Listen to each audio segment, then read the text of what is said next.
13, 14.236 slight malfunction. So we have gone a long way from last year, especially in our outreach. So we've taken an approach that is more of an active kind of thing than we were doing last year. One of those things is we've been to several festivals with our trash robot.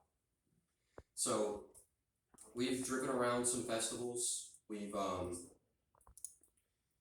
been really trying to become active, and we've been to several schools. We've been to some Boy Scout meetings. We've mentored several FLL teams and some FTC teams locally and internationally.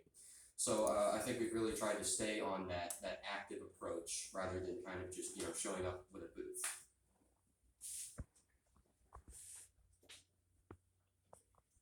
Hi, I'm Nick. This is my third year on FTC, 7th, involved in first. And we have made some strong connections in our community with some local companies like Stringer Industries and Holyfield Engineering by having them 3D print and CNC our CAD designs. We've also connected with a programming class that has helped us learn how to program some cool driver enhancements like a slow down button and IMU lineup that helps us line up to the target faster. A semi-auto launch sequence that waits until the launcher is at right speed before it shoots. And a fully autonomous power shot launch sequence for Telia.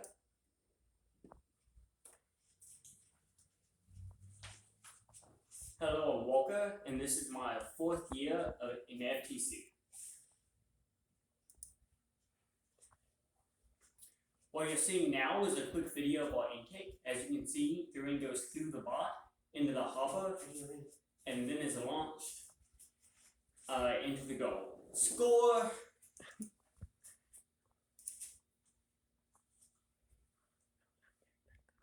So this is another part of our robot, the wobble grabber. And as you can see, we can pick up the wobble fairly easily and drop it over the edge.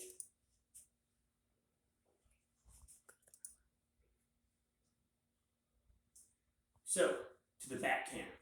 As you can see, our bot is able to pick up rings from the floor using a conveyor system at the bottom. Then the ring travels through the bottom of the bot and is deposited in a hopper at the back. To get to the hopper, we use 2 large wheels we call flippers. It's a very unique design. I haven't seen it in any other bots. Once a ring is in the hopper, we run the flipper a little bit and then use that piece of extrusion that's mounted to a servo up above called the holder in order to position the ring the same way every single time to help increase the shooting accuracy.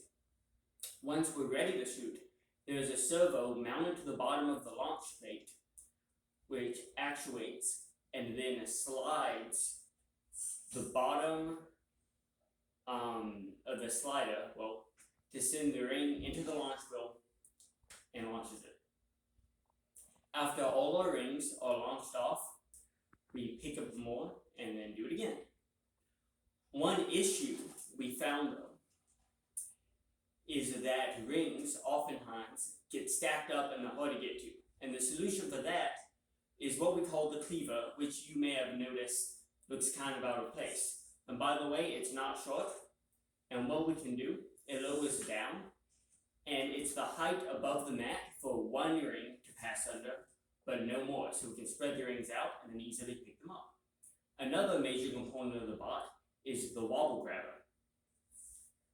We designed it so that the servo to actuate the grabbing motion is back behind the pivot point. This makes it act as a counterbalance and helps prevent the servo from burning out. One thing we wanted to improve from last year is wire management. So as you can see, all our wires are clearly managed. Those are all the major aspects of the bot. So thank y'all so much for volunteering. And do y'all have any questions?